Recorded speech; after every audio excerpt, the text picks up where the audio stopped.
Assalamualaikum warahmatullahi wabarakatuh. Pertama-tama saya ingin memperkenalkan teman sekelompok saya.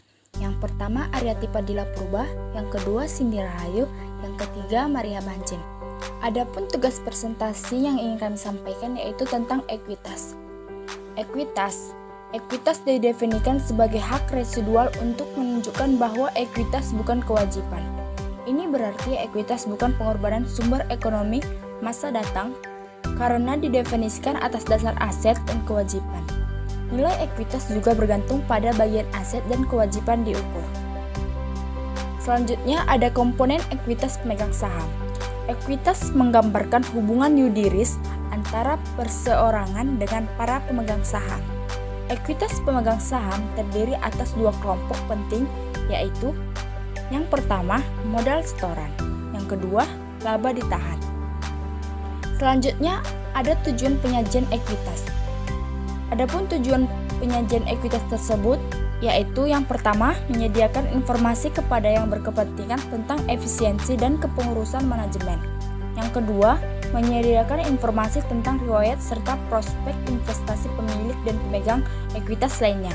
Yang ketiga, menyediakan informasi tentang kewajiban yudiris perseorangan terhadap para pemegang saham. Selanjutnya, adapun perbedaan modal setoran dan laba ditahan.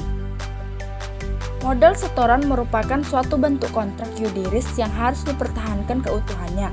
Sedangkan laba ditahan merupakan modal yang tercipta atau terhimpun karena pemanfaatan aset. Modal setoran, perubahan aset dalam rangka pendanaan, sedangkan laba ditahan merupakan aset dalam rangka produksi. Selanjutnya ada perubahan modal setoran dan laba ditahan. Yang pertama modal setoran, yaitu 1. Pemesanan saham, yang kedua konversi status obligasi, yang ketiga konversi status saham istimewa, yang keempat dividen saham, yang kelima hak beli saham.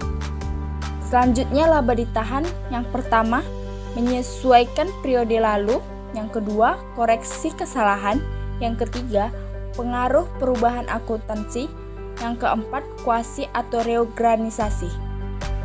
Selanjutnya ada penyajian modal pemegang saham. Dalam terjadinya defisit, urutan penyajian menggambarkan urutan penyerapan rugi, sedangkan dalam kondisi likuidasi, urutan penyajian menggambarkan urutan perlindungan yuridis bagi para penyedia dana dalam hal terjadi likuidasi. Selanjutnya perincian laba ditahan. Bila komponen tertentu yang berasal dari transaksi operasi dilaporkan langsung ke laba ditahan dapat disajikan dan dikirimkan atas dasar sumber, yaitu yang pertama perincian atas dasar sumber dan perincian atas dasar tujuan pengguna. Selanjutnya pendekatan kinerja sekarang. Pendekatan ini menekankan pemisahan secara tegas transaksi operasi dalam arti luas dan transaksi modal.